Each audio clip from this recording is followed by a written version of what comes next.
Asaph grounds the call to worship in its legal foundation.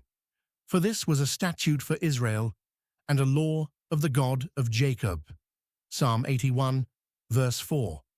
The celebration of verses 1 through 3 is not optional enthusiasm. It rests on command, not preference. Israel sings because God ordained singing. The feast days were not folk customs that developed over centuries.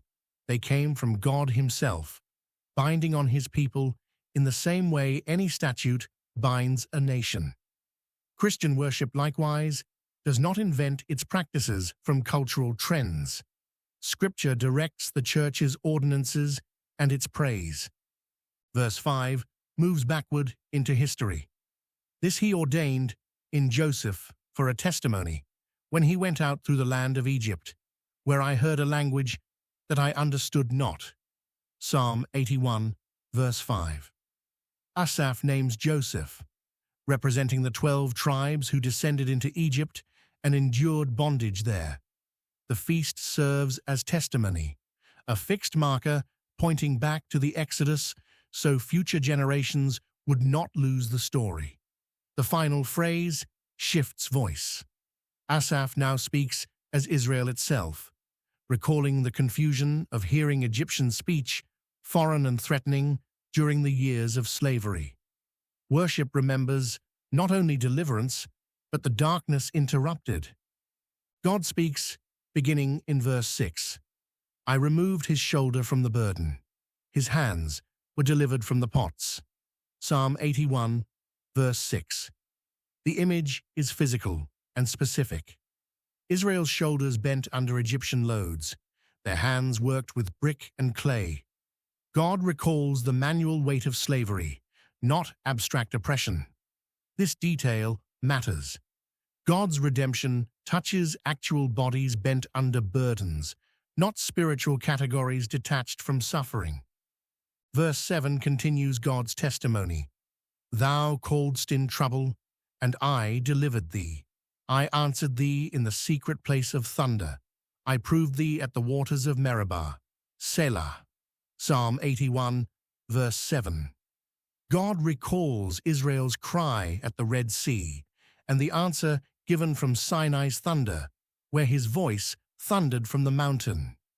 The reference to Meribah, where Israel tested God's patience by demanding water in the wilderness, shows God's memory includes both his faithfulness and Israel's failure. Deliverance and testing appear together, refusing to let worship forget the difficulty of the wilderness years. God's voice becomes direct address in verse 8. Hear, O my people, and I will testify unto thee, O Israel, if thou wilt hearken unto me. Psalm 81, verse 8. The command to hear echoes the Shema of Deuteronomy 6, verse 4. God does not just recount the past.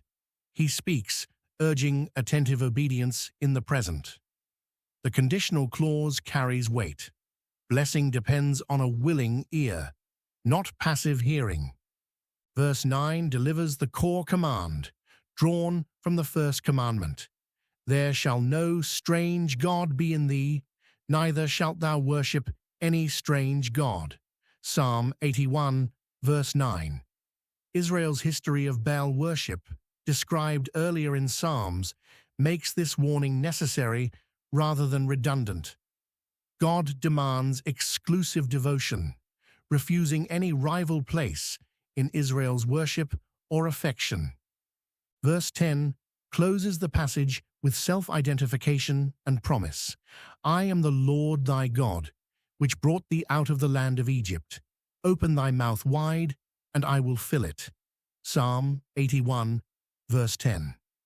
The final image pictures a young bird or a hungry mouth stretched open, expecting to be fed.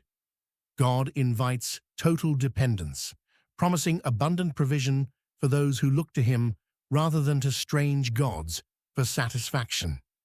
The command to open wide contrasts with Israel's coming refusal in the verses ahead.